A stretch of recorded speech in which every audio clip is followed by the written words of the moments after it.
Mister Gupta, చూసారా మా ఆయన నా కోసం చన్నీటితో స్నానం చేసి వచ్చారు. ఆయన పూజ చేస్తున్నారు. నేను బతుకున్నప్పుడు గుడికి రమ్మంటేనే అసలు వచ్చేవారే కాదు. ఇప్పుడు చూడండి, కేవలం నా కోసమే ఎంత చేస్తున్నారు. చచ్చిన దానికోసం అమర్ తెల్లవారుజామునే వెళ్ళి చల్లనీటి స్నానం చేసి వస్తున్నాడు. అదంటే ఎంత ప్రేమ! ఏ నీ కుళ్ళుగా ఉందా?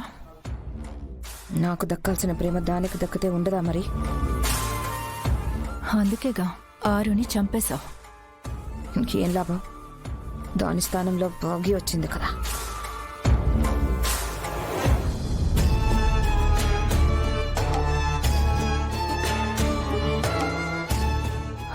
అదిగో తనకి 100 ఏళ్ళు. నువ్వు తన గురించి చెప్తున్నట్టు స్నానం చేసి వస్తుంది.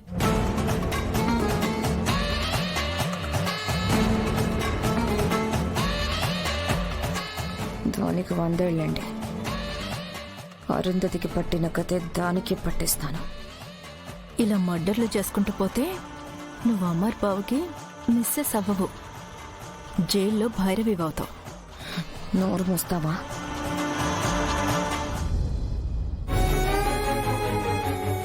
నా చెల్లెలు బాగా చూడండి.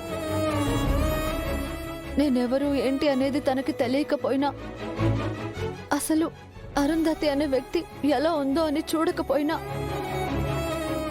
నా కోసం ఆయన పూజలో కూర్చుంటున్నారని ఆయనకి సాయం చేస్తుంది.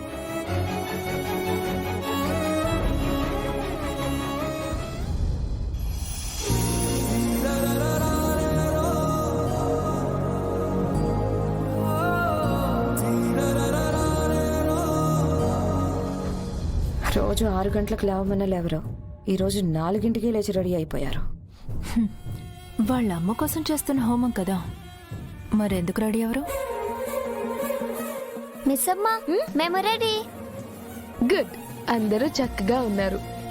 దేవుడికి దండం పెట్టుకోండి.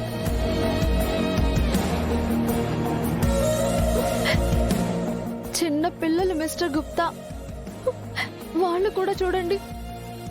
అమ్మ కోసం పూజ అనగానే అమ్మకి మంచి జరగాలని